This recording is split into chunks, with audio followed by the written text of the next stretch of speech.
Ma'am ಅಭ್ಯಂಗ ಅಂದರೆ ಏನು? ಅಭ್ಯಂಗ ಹಾಂ ರೀ. ಅಭ್ಯಂಗ ಅಂದರೆ ಇದು ಒಂದು ಆಯುರ್ವೇದದಲ್ಲಿ ಹೇಳಿರುವಂಥ ಒಂದು ಪ್ರೊಸೀಜರು.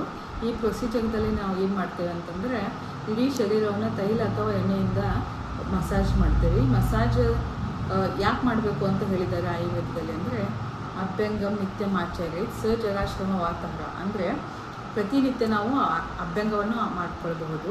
ಅಭ್ಯಂಗವನ್ನು ಮಾಡ್ಕೊಳ್ಳೋದ್ರಿಂದ ನಾವು ಏನೇನು ಉಪಯೋಗ ಪಡ್ತೇವೆ ಅಂತಂದರೆ ಜರಾಶ್ರಮ ಹರ ಅಂತಂದರೆ ಜರ ಅಂತಂದರೆ ವಯಸ್ಸು, ಶ್ರಮ ಅಂತಂದರೆ ದಣಿವು ಅಥವಾ ಸುಸ್ತಾಗೋದನ್ನು ನಾವು ಇದರಿಂದ ತಡೆಗಟ್ಟಬಹುದು. ಅದೇ ರೀತಿ ವಾತಾಹರ ಅಂತಂದರೆ ವಾತದಿಂದ ಆಗುವಂಥ ಕೆಲವೊಂದಿಷ್ಟು ರೋಗಗಳನ್ನ ನಾವು ಅಭ್ಯಂಗದಿಂದ ತಡೆಗಟ್ಟಬಹುದು.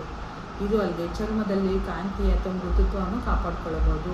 ಸ್ನಾಯು ಮತ್ತು ಮಾಂಸಖಂಡಗಳನ್ನ ನಾವು ಬಲಿಷ್ಠವಾಗಿ ಮಾಡಬಹುದು ಮತ್ತು ರಕ್ತ ಸಂಚಾರವನ್ನು ಮಾಡಬಹುದು.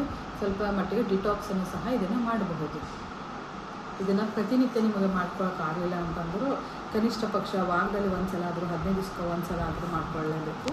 ನಮಗೆ ಅದನ್ನು ಫುಲ್ ಬಾಡಿ ಮಸಾಜ್ ಮಾಡ್ಕೊಳ್ಳೋಕ್ಕಾಗಲಿಲ್ಲ ಅಂತಂದ್ರೂ ನಾವು ತಲೆ, ಕಿವಿ ಅಥವಾ ಪಾದ ಅಭ್ಯಂಗ ಅಂತಲೂ ಇಷ್ಟನ್ನಾದರೂ ನಾವು ಪ್ರತಿನಿತ್ಯ ಮಾಡಿಕೊಳ್ಳೇಬೇಕು ಅಂತ ಆಯುರ್ವೇದದಲ್ಲಿ ಹೇಳಿದ್ದಾರೆ. ಧನ್ಯವಾದ.